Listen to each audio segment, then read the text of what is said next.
sin-sick soul. Isn't that what it feels like in our nation right now? Like we have a sin-sick soul made sick by the sin of racism, discrimination, the seeming total disregard for human life. I mean, how can we look at the video of the death of George Floyd, a 46-year-old father of 2 daughters, and not feel that? I mean, a man who simply asked to breathe. Is that too much to ask? I mean, doesn't it take your breath away? Or how can we hear about the 26-year-old emergency medical technician, Breonna Taylor, murdered in Louisville, Kentucky, when police entered her apartment while she slept in a supposed narcotics raid? Or how can we see the gunning down of Ahmaud Arbery, a 25-year-old former high school football star out for a jog, chased down by 2 men in his Georgia neighborhood and shot to death at point-blank range? And what about all the others who were never captured on videotape, but were captured and killed nonetheless? I mean, doesn't it take your breath away?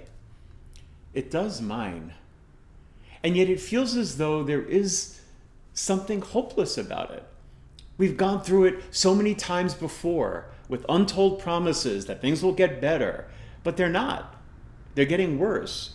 We are inflicted with a sinful malady in this country, and it threatens the very core of who we are. And we can't depend on our politicians or police to fix it because they haven't. So yes, we can protest and demand things change, but is that how change will really occur? Is that enough? I mean, don't we have to look into our hearts to see where our own tendencies toward racism and discrimination enter, even in subtle ways? And are we being open to being challenged about those attitudes?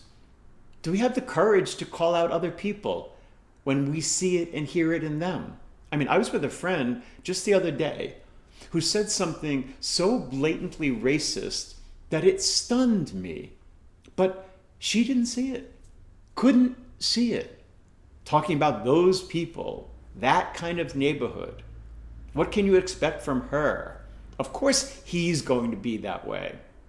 I mean, sometimes it just takes your breath away. Why don't we believe that we're all sacred, all created in the image and likeness of God?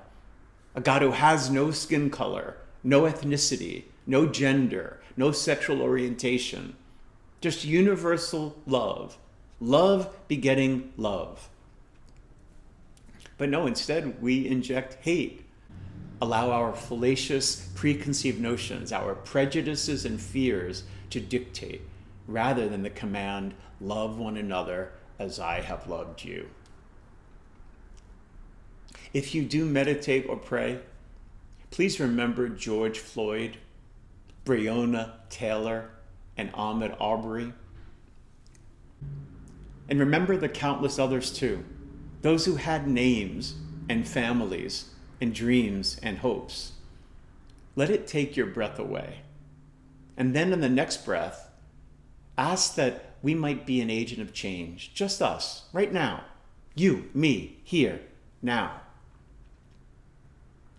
Today on the 31st of May, Christian churches celebrate the Feast of Pentecost, where we're told in the Gospel of John that Jesus came to the disciples behind their locked doors of fear and breathed on them the breath of God. Peace be with you. We are so in need of that breath of God, that peace, that healing touch.